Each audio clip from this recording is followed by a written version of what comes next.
Bonjour everyone, I am Anne-Lise Cailliez and welcome to Parlez-Vous CEO, where we ditch the corporate talk and get real about entrepreneurship. Each week, I chat with founders and CEOs who build businesses their way, through the failures, pivots, and breakthroughs. And they bring the fire. Plus, I'll drop some golden nuggets of wisdom from my own entrepreneurial journey. This is your space to grow, learn, and evolve with a true growth mindset. Remember, success isn't about perfection, it's about persistence. Now let's kick things off and get this party started. Hello, bonjour, bonjour, hello. Welcome to another episode of Parlez-Vous CEO. My name is Anne-Lise Cailliez and I am your host. And I'm super excited to have with me Liz Hubbs. So Liz, who founded Mother Jane Solutions in 2022 and grew it to 20 plus bilingual therapists in under 3 years, transforming mental health access for her 50% Hispanic community. Liz, in your own words, and for the people who are just meeting you today on our show, could you introduce yourself and share a bit about your background? Thank you so much for having me. Look forward to being here. My name is, like you said, Liz Hubbs. I am a clinical social worker, and I've worked in the field of mental health for almost 20 years.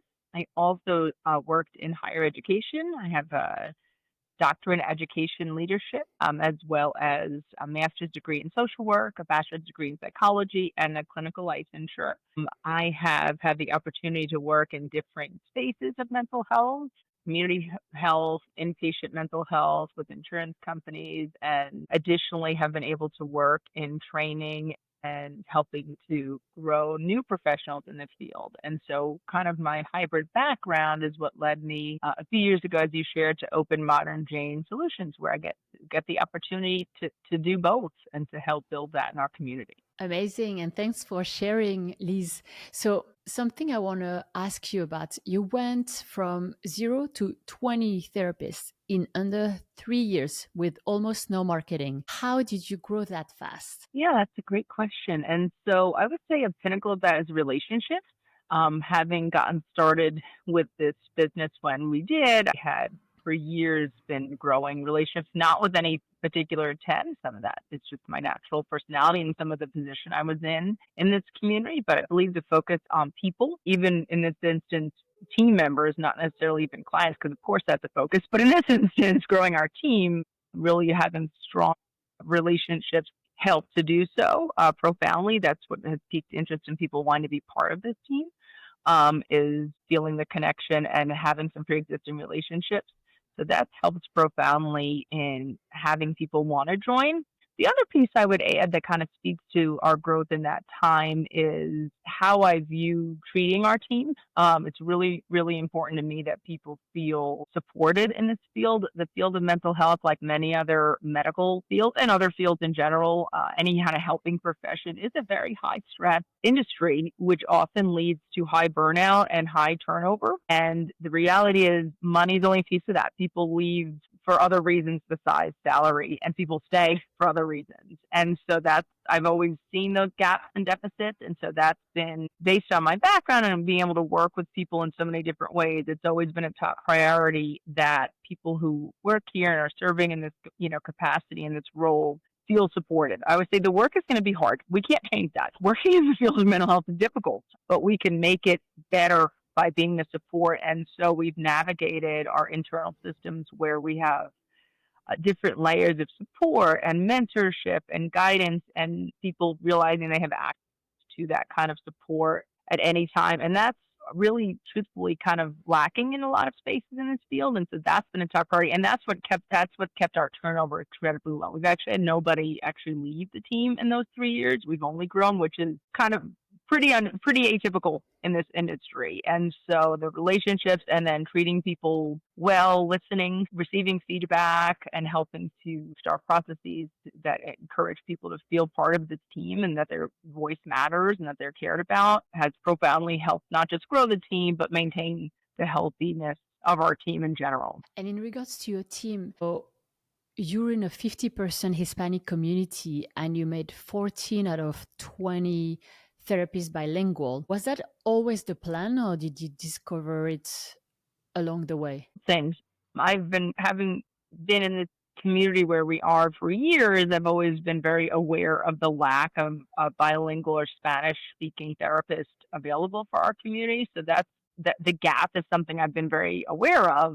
And then simultaneously recognizing sort of a gap of our opportunity for future bilingual therapists to get experience, to train, to learn how to practice in both languages. I am not bilingual myself, and I can't even imagine how difficult it is to be able to conduct individual therapy in two languages. It's hard enough in one. And so I can, it's an incredible, incredible superpower, I would say. And so anybody who's navigating any kind of field of profession in more than one language is incredible. And so to help those therapists have the guidance and the support they need is really important. I always say I can help in the clinical space, but I can't help speak it in another language or connect at that level culturally. So it's been recognizing the gap is kind of was on my forefront when we got started with Modern Jane, and knowing that that's an area we wanted to tap into to help serve. I just think we underestimated sort of the power that we'd have to help actually fill those gaps. And the way it's grown, I've been so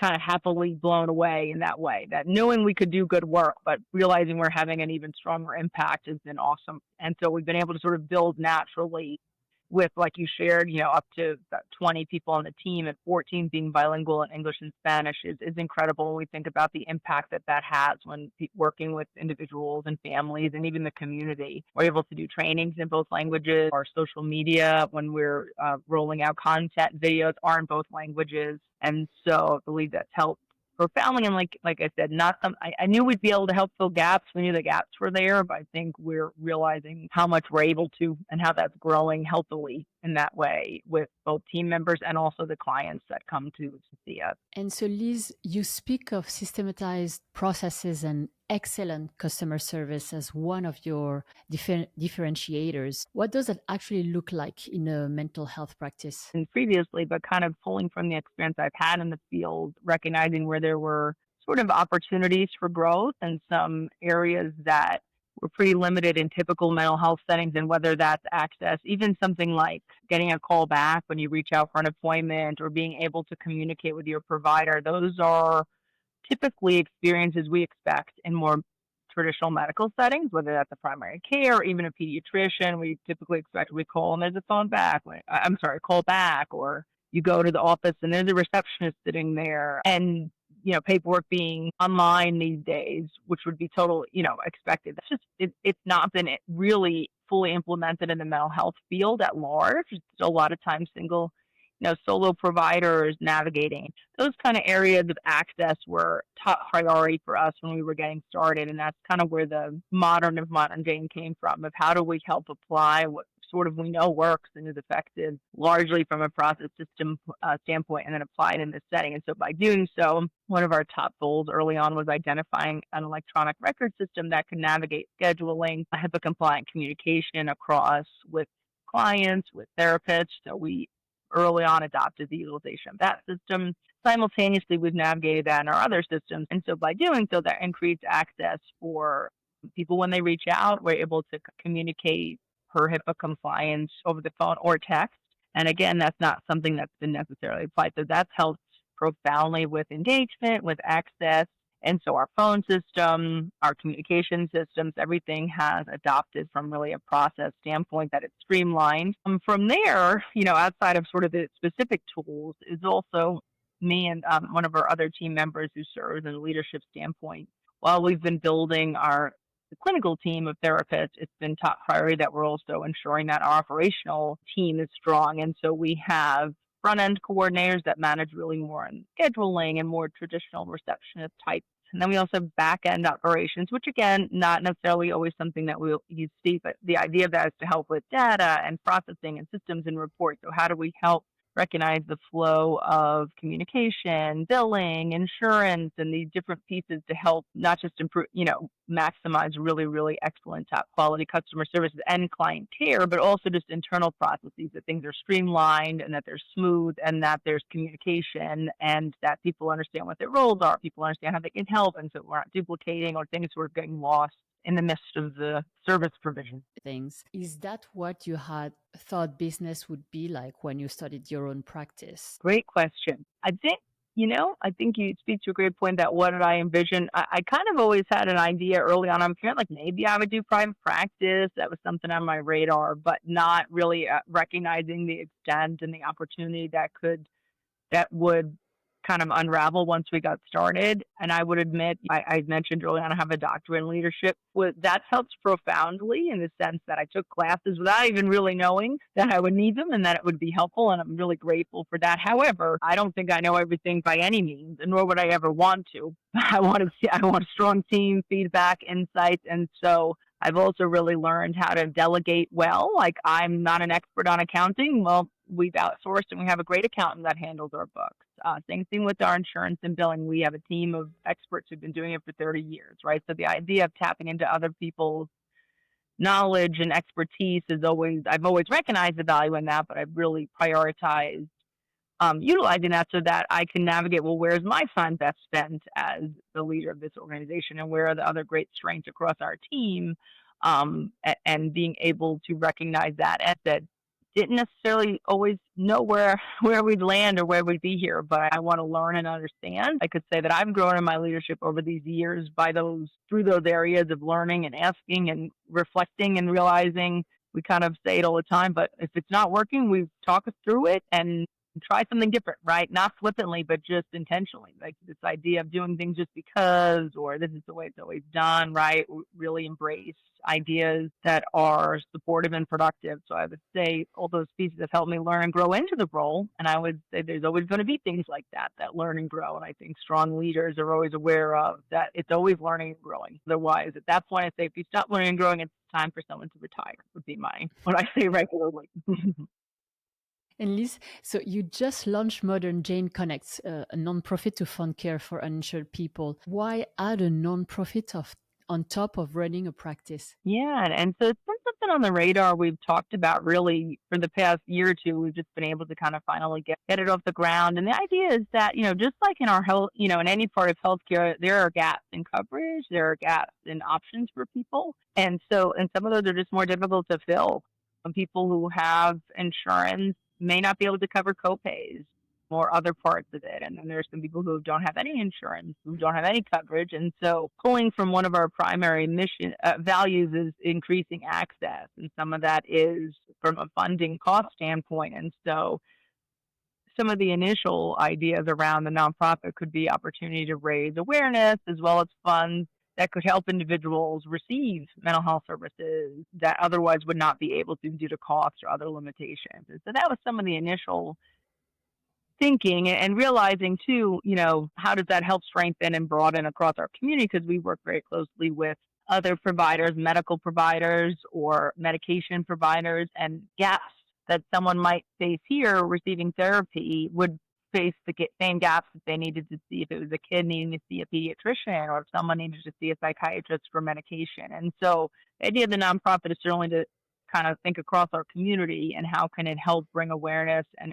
increase funding opportunity for individuals across different services, not only ours at Modern Jane. So as an example, we had a adolescent a few weeks ago who's uninsured and needed not just therapy services, but services from a pediatrician, conversation around medication. And so we kind of collaborated with the local pediatrician office, the school, to help support her and her family to get in to see that doctor and to help get some support for transportation. And so the idea of the nonprofit is how does it help bridge gaps? And we're just part of that at Modern Jane, but certainly thinking broadly for the community and the individual. And you're also rolling out a postpartum mental health service through a new partnership. What's the business model there? Yeah, absolutely. And so we started that process. As therapists, we certainly can help support women and or partners while they're navigating some of the challenges related to postpartum and women's health in general. However, we started the official process really almost over a year ago. That kind of speaks to sometimes how long this can take and how persistence is really one of the most important elements of business, I would say, for those listening. That I know there's memes all the time. People always say, but keeping going is really a big piece of it because when it gets hard, we keep going. That's primary element. But about a year ago, we started that process, and one of our therapists did a specialized training, and then ultimately took a specific certification test to be certified in perinatal mental health. And by doing so, it prompted us to be eligible for grant funding here in our state in Georgia, which is really, really a broad open access for women and their partners that could be going through any challenges related to perinatal mental health, which is a pretty broad definition. It could be related to infertility, grief, loss, pregnancy, anxiety, depression, up to 2 years. And so that's an incredible opportunity. As we know, it's related to postpartum health is really significant and profound. And so we're really glad to get this process started. So from that standpoint, what we've done is have this partnership now where we can receive funding from the state to help pay for those individuals. That will cover actually up to 12 sessions, which is pretty good in the world of mental health. That's a really good start. As well as we've also intentionally reached out to our local OBGYN office. And even though, where we live is a small town, kind of a mid-sized town, they are actually really the only true OBGYN office in town. So they are really, really large and see an incredibly high volume of individuals. And so we partner with them specifically. And part of the partnership, the way we view it kind of comes back to that customer service. Like, we're ensuring that they have clear access and communication. If they need to ask us a question, they know exactly how to reach us. They have my email information that I can help streamline processes. And I actually just had a conversation with their nurse manager the other day because they were unsure, talking about referrals, and we needed to just streamline the process. So we talked it through and came up with a process internally of how to ensure that as they're sending us referrals, they know exactly what the follow-up was with that individual. And so I think that kind of openness to communication, conversation, and then intentional relationship building, kind of pulling back on that, is an element. And so from kind of establishing that, I know we're already seeing a really high volume of referrals from that particular medical practice and beyond. And so what we've done, in addition to creating those partnerships, we've also identified 2 other therapists that are working closely with the one therapist that had the training. And one of them is, actually both of them are bilingual, so that it will help broaden the service provision and we'll be able to help more individuals in that line of service. Amazing. And I'm wondering, Liz, because you're working on so many things and you're juggling practice owner, college professor, clinical supervisor, how do you manage all of that without burning out? Well, that is a really important question that I would think is important for people in helping profession fields and or business owners. When it comes to business ownership, as I'm sure I would imagine other previous speakers would probably share, it could be never ending, right? There could always be more to do. There always will be more to do. We're never going to leave in a day and be like, okay, I checked every box. It's just not really possible nor realistic if we're in any kind of expansion. And so I think embracing that's actually really important. One of the things I've done is I have the same pattern. I can have Post-it notes everywhere of what I need to do. But I think also recognizing what we have done is so important. And like, okay, well, I have to get these done, but I also did get this done, because the realization that we're always going to have remaining to-do list items is just the reality, and that's okay. So I think part of that is like a mindset of acceptance of it's okay to be realistic and kind to ourselves, whatever that is, in a leadership role, in an ownership role, in a single, in a individual contributor, in any capacity. There's a reality to that. I think that's really important. The other piece is, I would say, in setting healthy boundaries, of being able to say no to things and respectfully, kindly, right? But also realizing where are our limitations in time. Time is the one commodity, right? We can't get back. We can't get back, but we can be cognizant of how we use it. And so that's something I've grown in, of when do I have to say, I'm so sorry, I can't do that, or I'm not going to be able to take that on, or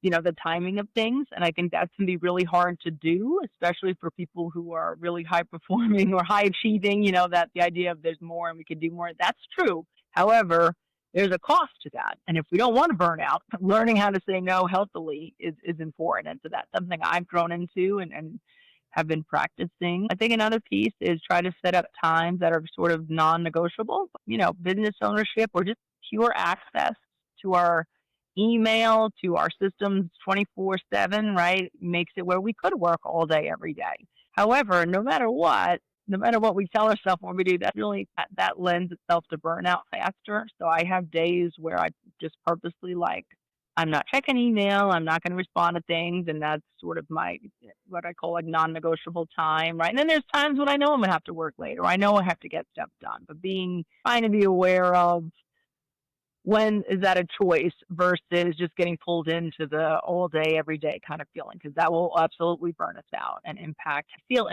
our lives far outside of just work. And so, and it's an ongoing process. I've not mastered it in any way, but that's okay because we're learning and growing. And I would just encourage people to recognize that it's not an endpoint, right? Being able to manage life responsibilities is a natural ebb and flow, and being kind to ourselves in that process is Absolutely. And Liz, you went yourself through depression at 14. How did that moment shape your entire career? okay. Liz, you train new clinicians instead of just hiring experienced ones. Why invest in developing people from scratch? It's our future. If we don't put our value and we don't help people learn and grow, how can they? And that's again, that comes from my experience in higher education, is that I love teaching. I still do, and I still get to do it at this level. I don't teach full time in higher education anymore. With the growth of this business, that was something I had to make. That was an example. I had to make that decision in the spring. And so I still love to get to do that because I think it's some of the most exciting work. It's to see whether it was students for years and or new clinicians grow and learn. It is the future. It's how we can expect things to continue to grow, and systems that we want to change will. That's a way to help positively change, right? If we want more therapists, we have to help train more qualified therapists. And the same in any capacity, doctors, nurses, right? Other fields. Outside of that, I also think it's one of the greatest way to stay strong in our own field. I talked earlier about the importance of learning and growing and self-reflection, and it's true. The more when we're working with someone, whether that's a new clinician, whether it's in a student capacity, it's also challenging us to keep learning and growing.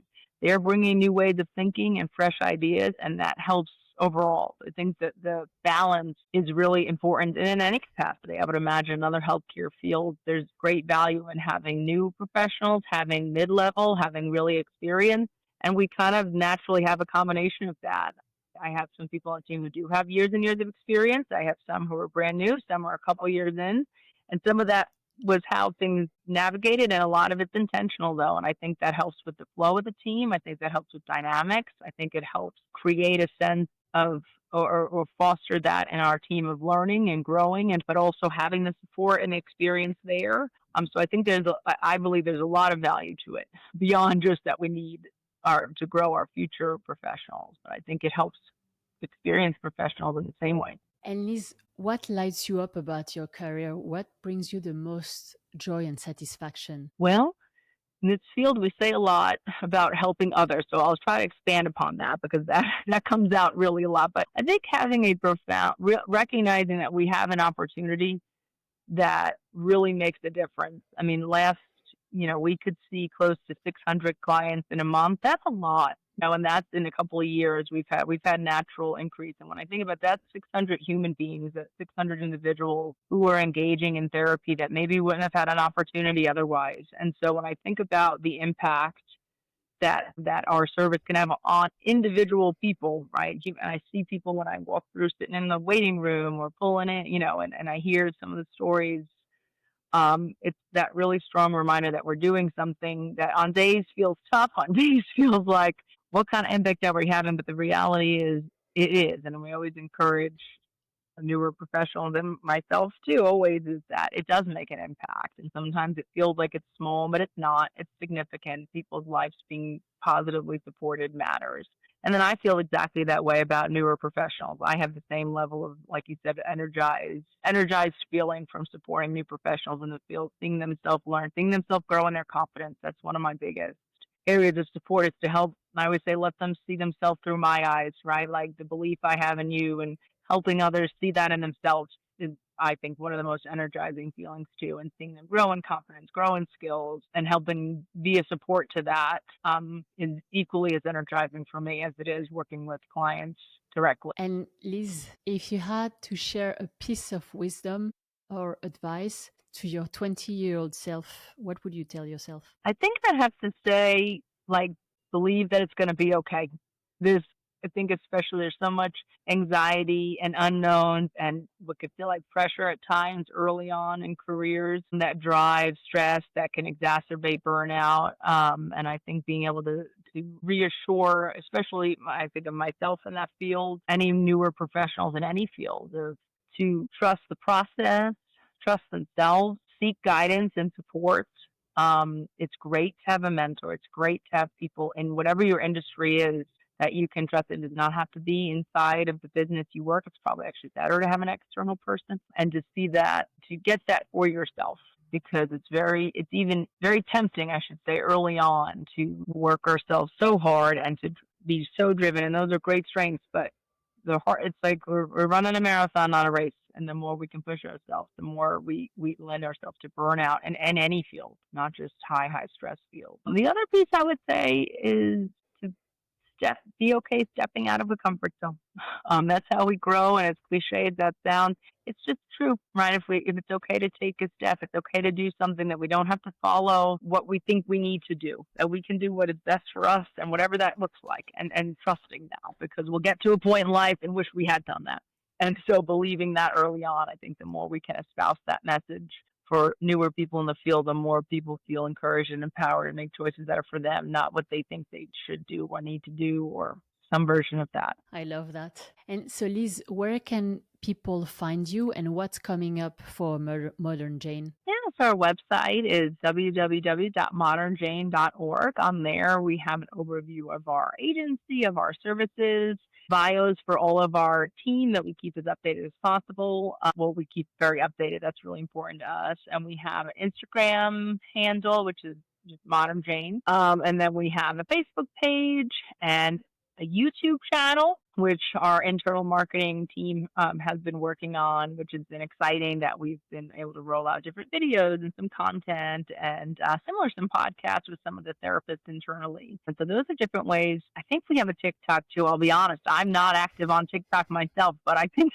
there is a TikTok as well, because we know that's a very relatable forum. One of the areas, in addition to continuing, as we mentioned, some of our clinical services with postpartum field, we work with a lot of schools and kids. We are recently starting some group therapy options, and that's something we're just getting started both in person and virtually, which allows us to serve anyone in the state of Georgia currently. And then another area we're really trying to grow is our professional development and training workshops. And so I'm actually going to be a keynote speaker next month down in one of the large school systems north of Atlanta. So I'm excited to get to do that and we're stretching out a little bit outside of our immediate area, which we're excited to do, especially from the professional development, which is clinical training and supervision, as well as workshops and continuing education type training that we'll be really working on building out in the next year. Amazing. So a lot of new exciting projects coming up.